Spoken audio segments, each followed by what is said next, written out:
Patuloy ang pagbibida ng talento dito sa nag-iisang talentadong Pinoy.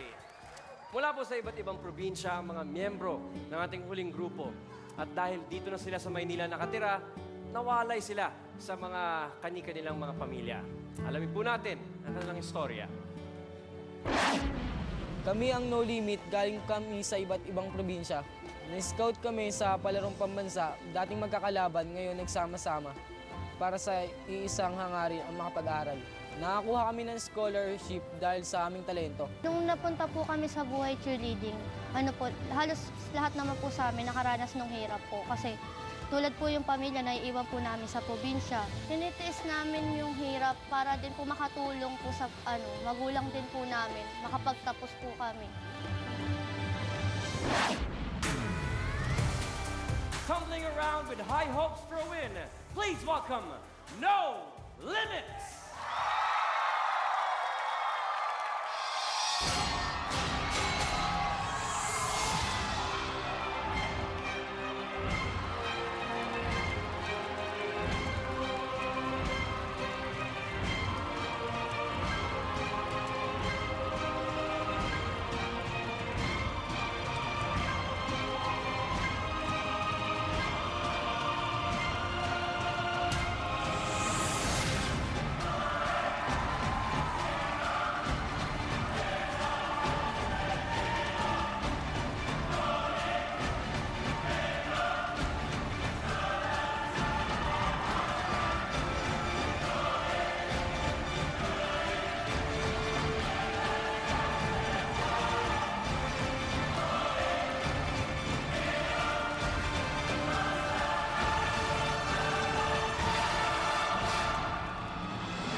No Limits!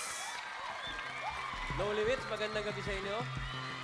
Nagbibigoyin po. Wala namang nasaktan? Lahat Wala naman ayos? Okay. Okay naman po. No Limits! Pakinggan natin ang sasabihin ng ating scouts. Ako, naalala ko yung sarili ko noon. Naalala kita, hinahagis-hagis Yun, ka. lalo na hinahagis sa taas. Kasi pag hinahagis ka, kailangan buong loob mo. At saka may projection pa rin ang mga mukha ng babae na hinahagis. Pero meron lang ako napansin, magagaling kayong sumayaw, pero meron lang konting hindi kayo sabay-sabay.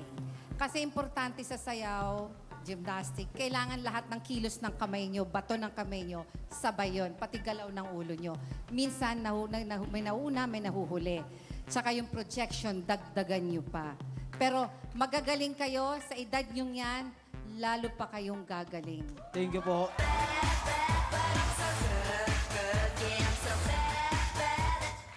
Miss Alma, ano ba ang pakiramdam ng hinahagis pag nandun ka na sa tuktok, pagbaksak? Ay, dapat pag hinagis ka, wala ka naisipin. Basta importante lang, tiwala ka dun sa sasalo sa'yo. Kasi pag wala kang tiwala sa sasalo sa'yo, mahuhulog ka. Wala kang isipin, tapos pagbaksak mo, clouds na. Oo. Afraid. Eto, may tanong lang ako sa inyo. Kulang ba kayo sa budget? Ha? Okay naman budget nyo. Bakit yung Okay naman po. outfit nyo kulang sa tela? Pero hindi naman ako nagre-reklamo kasi naaaliw ako. Patingin nga mga boys, patingin nga. Bakit parang wala kayo sa budget? Kasi nakatalikod ng boys. Yung boys lang ang gusto mong tignan, ikaw talaga. Care ka naman sa mga girls, no?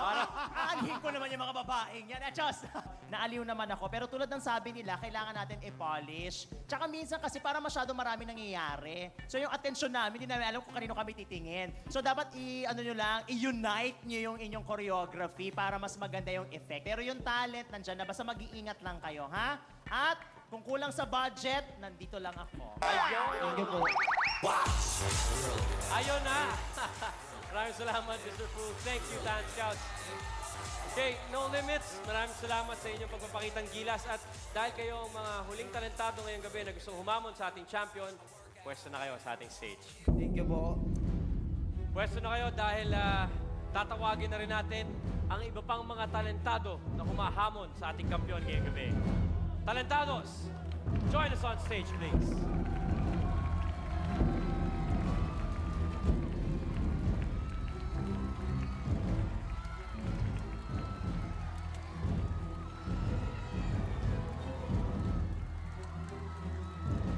Limang mga pangarap ang nabigyan ng katuparan ngayong gabi.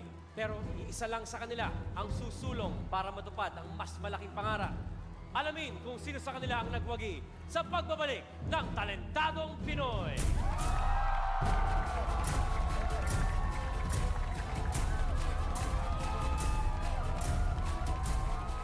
Ang nakakuha ng pinakamataas na score mula sa ating scouts at jury.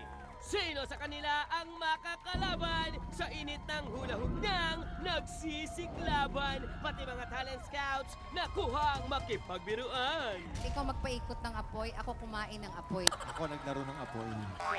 Pwede magpaturo? Chos! At bago natin malaman kung sinong mananalo, special guest sa entablado, si Alex Gonzaga at Kian Cipriano. Hatid ang PS I Love You, nakaabang ang sigurado, lahat yan sa pagbabalik ng Talentadong Pinoy.